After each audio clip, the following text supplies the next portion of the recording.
राष्ट्रवादी पक्ष आणि चिन्हाच्या सुनावणी संदर्भात अपडेट घेऊया। प्रशांत कदम यांच्याकडून सध्या जवळपास पाऊण तास उलटलेला आहे।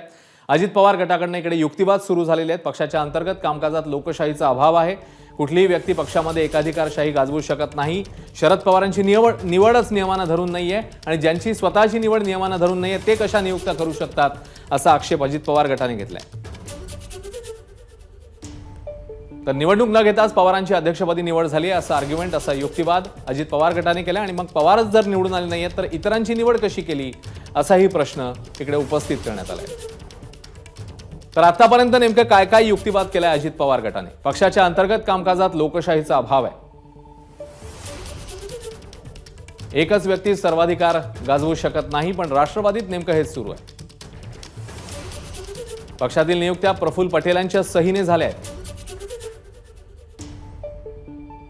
प्रफुल्ल पटेल आता आमच्या बाजूने आहेत, आमच्या गटात आहेत। अजित पवार गटाने हा युक्तिवाद केलेला आहे।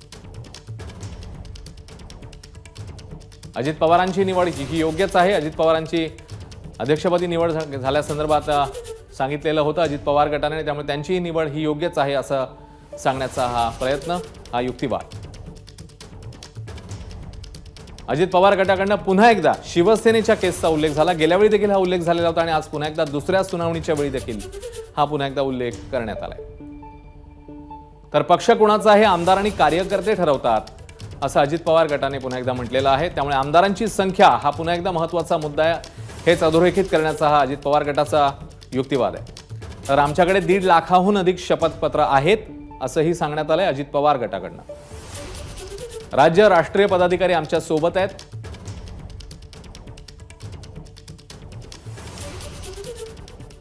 तर अजित पवार गटाकडनं पुन्हा एकदा शिवसेनेच्या केसचा उल्लेख करण्यात आलाय। जुने दाखले देऊन आपलीच बाजू कशी सरस आहे हे सांगण्याचा अजित पवार गटाचा प्रयत्न। पक्ष कोणाचा आहे आमदार आणि कार्यकर्ते ठरवत असतात।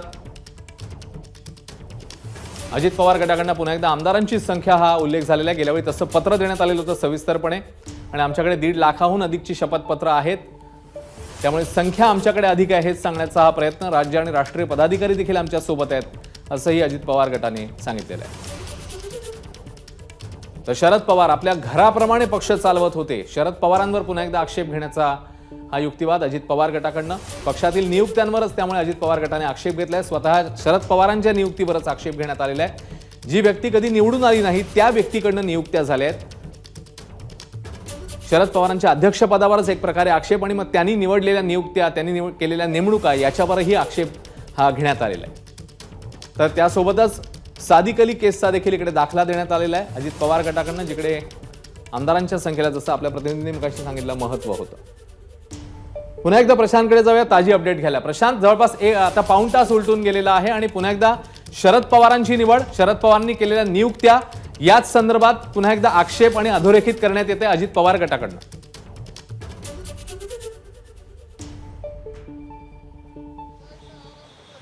जवळपास पाऊण तास युक्तिवाद झालेला आहे आणि हा युक्तिवाद नीरज किशन कौल जे अजित पवार गटाचे मुख्य वकील आहेत त्यांनी केला।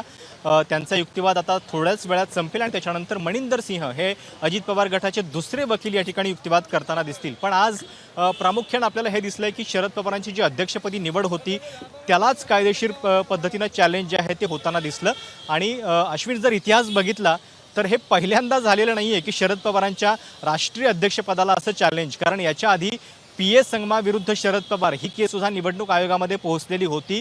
आणि अजित पवार हे काही पहिले नेते नाहीयेत राष्ट्रवादीतले की ज्यांनी शरद पवारांचीच राष्ट्रीय अध्यक्ष म्हणून हकालपट्टी करून स्वतःची नेमणूक केलेली आहे। याच्या आधी 2003च्या आसपास PS संगमा यांनी सुद्धा हे केलेलं होतं। अर्थात त्यावेळी शरद पवारांच्या बाजूने निकाल लागलेला होता आणि यावेळी थोडा फरक पण आहे की यावेळचं जे आव्हान आहे ते थेट घरातून आलेलं आहे आणि त्यावेळी महाराष्ट्र युनिटवरती फारसा प्रभाव पडलेला नव्हता, केवळ नॉर्थ ईस्टमध्ये तो प्रभाव जाणवलेला होता। यावेळीची लढाई मात्र वेगळी आहे आणि यावेळी थेट सत्तेत सहभागी असलेले 2 युनिट आहेत, एक महाराष्ट्रामध्ये आणि एक तिकडे नागालँडमध्ये।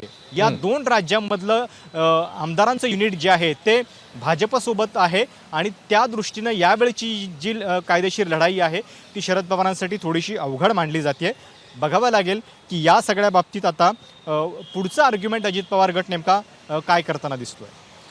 प्रशांत, त्या पुढच्या आर्ग्युमेंटमधले दोन महत्त्वाचे मुद्दे इकडे समोर आलेत. एक तर अजित पवार गटाचं म्हणणं आहे की पक्षाची घटना जी आहे त्याचं पालन झालेलं नाहीये आणि त्या घटनेच्या अनुषंगानेच मग जर पालन झालं नाहीये तर हे कामकाज जे आहे ते वैध कसं मानायचं, अशा आशयाचा हा युक्तिवाद आहे.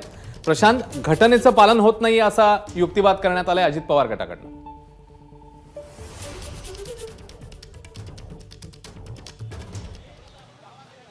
नक्कीच. खरं तर कायदेशीर दृष्ट्या जेव्हा तुम्ही चिन्हासाठी भांडता तेव्हा हे अशा पद्धतीनं गोष्टी ज्या आहेत त्या होत असतात आणि तेच सांगण्याचा प्रयत्न केला जातोय.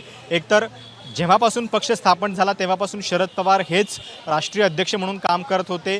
अनेक वेळा पक्षाच्या निवडी ज्या आहेत त्या म्हणजे कशा मनमानी पद्धतीनं होत होत्या हे सुद्धा सांगण्याचा प्रयत्न झाला आणि या सगळ्यामध्ये पक्षाच्या घटनेची पायमल्ली झालेली आहे हे सुद्धा अजित पवार गट या ठिकाणी सांगताना दिसतोय. साहजिक आहे की जेव्हा निवडणूक आयोग निर्णय देईल तेव्हा या 2-3 गोष्टी लक्षात ठेवून देईल. घटना, पक्षाचं लेजिस्लेटिव्ह विंग, पक्षाचं ऑर्गनायझेशनल विंग आणि त्याच दृष्टीनं प्रत्येक बाजूवरती कशी पुढची बाजू कमजोर आहे हे सांगण्याचा प्रयत्न या ठिकाणी दिसतोय आणि त्याच दृष्टीनं हे आर्ग्युमेंट आपल्याला होताना दिसतंय. नक्कीच प्रशांत, जसं तू आता सांगतोस एक अपडेट येते त्यानुसार आता कौल यांचा युक्तिवाद संपत आलाय आणि आता मनिंदर सिंग जे त्यांचे दुसरे वकील आहेत ते आर्ग्युमेंट करतील. म्हणजे आजही गेल्या वेळेप्रमाणेच अजित पवार गटाचाच युक्तिवाद सुरू राहील अशी स्थिती आहे, कारण आता जवळपास 55 मिनिटं उरली आहेत आजच्या युक्तिवादाला. प्रशांत,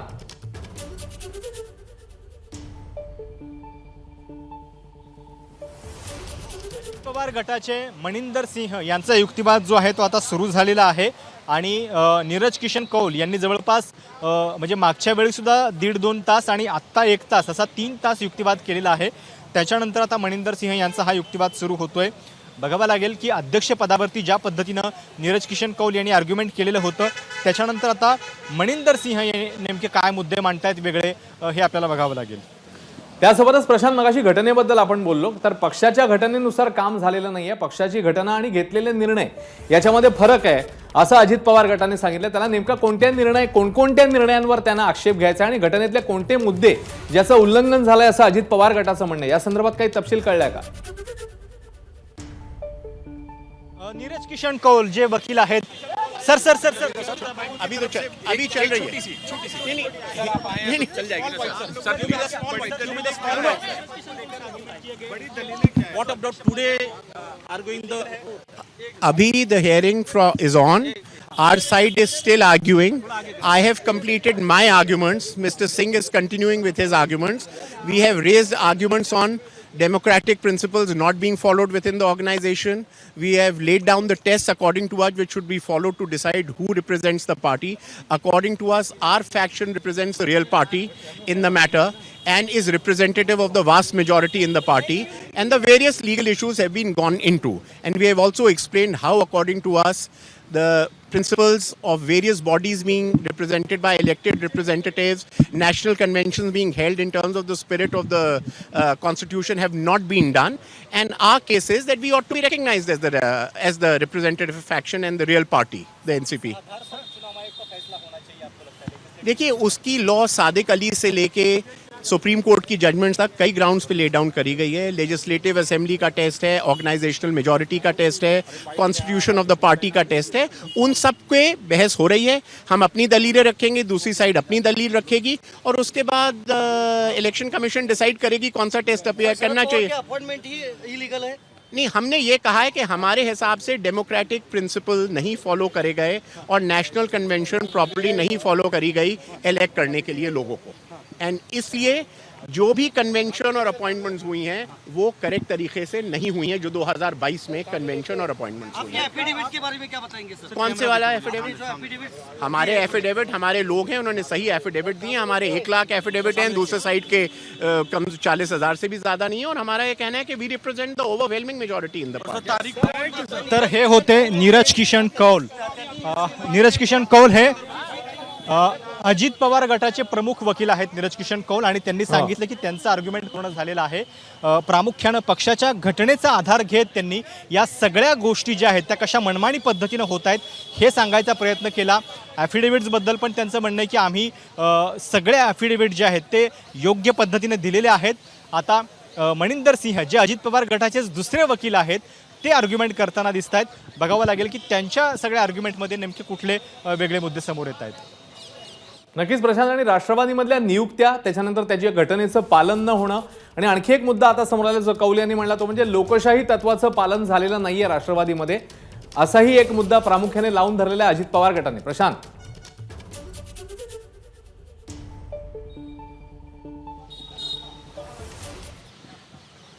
नक्कीच खरं तर पक्षाची घटना कोण पालन करतं आणि कोण पालन करत नाही हा एक खूप महत्त्वाचा निकष अशा चिन्हाच्या खरं आहे. लढाईमध्ये असतो आणि त्याच दृष्टीने हे आर्ग्युमेंट होताना दिसतंय. म्हणजे शिवसेनेच्या केसमध्ये तर असं झालेलं होतं की घटनेची प्रत जी आहे सुधारित पक्षाची तीच निवडणूक आयोगाला पोहोचलेली नव्हती. निवडणूक आयोगामध्ये हे आर्ग्युमेंट सुद्धा झालेलं होतं.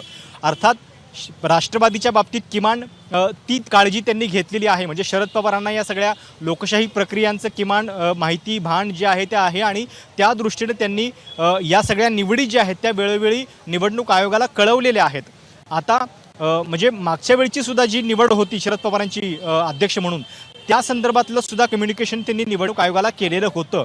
अजित पवार गटाचं ऑब्जेक्शन या गोष्टीबद्दलचं आहे की ते कम्युनिकेशन करताना 10 सप्टेंबर रोजी बैठक होते, त्या बैठकीमध्ये शरद पवारांची अध्यक्ष म्हणून निवड होते, पण त्याच्या आधी 1 सप्टेंबरला म्हणजे किमान 10 दिवस आधीच जे कम्युनिकेशन निवडणूक आयोगाला झालेलं होतं, जे मिनिट्स दिले गेलेले होते बैठकीचे, त्याच्यामध्ये आधीच सांगितलं गेलेलं आहे की शरद पवार अध्यक्ष होणार आहेत म्हणून.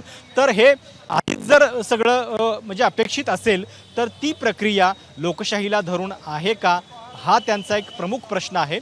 आणि त्यामुळं हा फरक दिसतोय आपल्याला. शिवसेनेच्या बाबतीत तर अनेक वेळा कम्युनिकेशन झालंय की नाही याच्याबद्दलचे प्रश्न होते, घटना अप टू डेट आहे की नाही हे प्रश्न होते.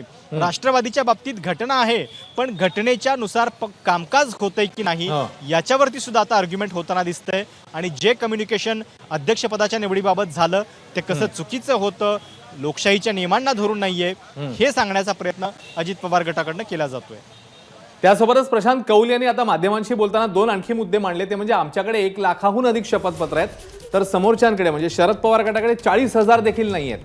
म्हणजे पुन्हा एकदा संख्येच्या निकषावर देखील आपण कसे पुढे आहोत हेच सांगण्याचा अजित पवार गटाचा हा प्रयत्न आहे. प्रशांत,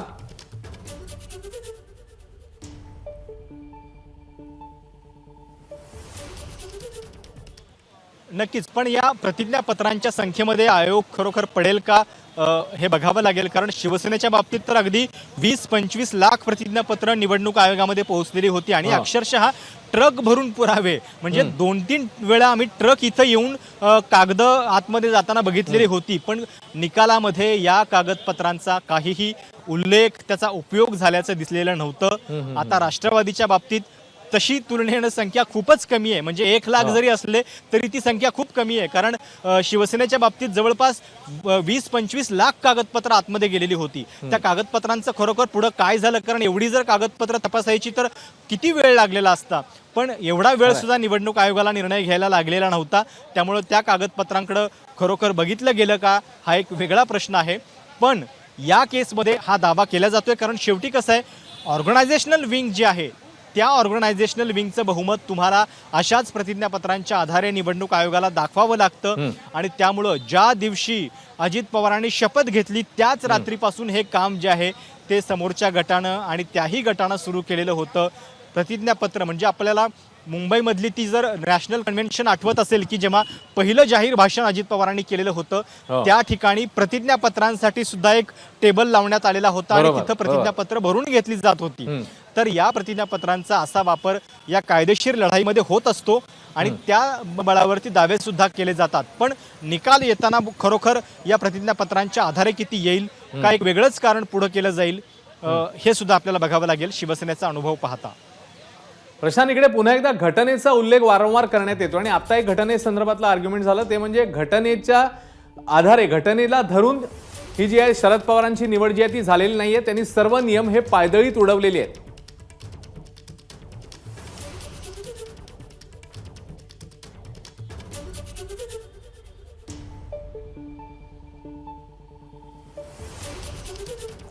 तर प्रशांतकडे आपण जाणार आहोत, तत्पूर्वी आपण ॲडव्होकेट कौल यांनी नेमकी काय माहिती दिली त्यांचा युक्तिवाद संपल्यानंतर त्याबद्दल जाणून घेऊया पुन्हा एकदा. अभी the hearing is on. Our side is still arguing. I have completed my arguments. Mr. Singh is continuing with his arguments. We have raised arguments on democratic principles not being followed within the organization. We have laid down the tests according to us which should be followed to decide who represents the party. According to us, our faction represents the real party in the matter and is representative of the vast majority in the party, and the various legal issues have been gone into. And we have also explained how, according to us, the principles of various bodies being represented by elected representatives, national conventions being held in terms of the spirit of the constitution have not been done. And our case is that we ought to be recognized as the representative faction and the real party, the NCP. देखिए, उसकी law Sadiq Ali से लेके supreme court की judgements तक कई grounds पे lay down करी गई है. Legislative assembly का taste है, ऑर्गेनाइजेशनल मेजॉरिटी का टेस्ट है, कॉन्स्टिट्यूशन ऑफ द पार्टी का टेस्ट है. उन सब पे बहस हो रही है. हम अपनी दलीलें रखेंगे, दूसरी साइड अपनी दलील रखेगी और उसके बाद इलेक्शन कमीशन डिसाइड करेगी कौन सा टेस्ट अपेयर करना चाहिए. अपॉइंटमेंट ही इलीगल है. नहीं, हमने ये कहा है कि हमारे हिसाब से डेमोक्रेटिक प्रिंसिपल नहीं फॉलो करे गए और नेशनल कन्वेंशन प्रॉपर्ली नहीं फॉलो करी गई इलेक्ट करने के लिए लोगों को. एंड इसलिए जो भी कन्वेंशन और अपॉइंटमेंट्स हुई हैं वो करेक्ट तरीके से नहीं हुई हैं, जो 2022 में कन्वेंशन और अपॉइंटमेंट्स हुई हैं. एफिडेविट के बारे में क्या बताएंगे सर? कौन से वाला एफिडेविट? हमारे एफिडेविट, हमारे लोग हैं, उन्होंने सही एफिडेविट दिए. हमारे 1 लाख एफिडेविट हैं, दूसरे साइड के कम 40,000 से भी ज्यादा नहीं है. और हमारा ये कहना है कि we represent the overwhelming majority in the. तर काही वेळापूर्वीच ॲडव्होकेट कौल हे आपला युक्तिवाद संपवून जेव्हा परतले तेव्हा त्यांनी माध्यमांशी संवाद साधला आणि हे सगळे मुद्दे त्यांनी मांडले आणि त्यासोबतच शपथपत्र देखील आपल्याकडे किती आहेत, समोरच्या गटाकडे किती आहेत हेही सांगण्यात आलं. एबीपी माझा, उघडा डोळे बघा नीट.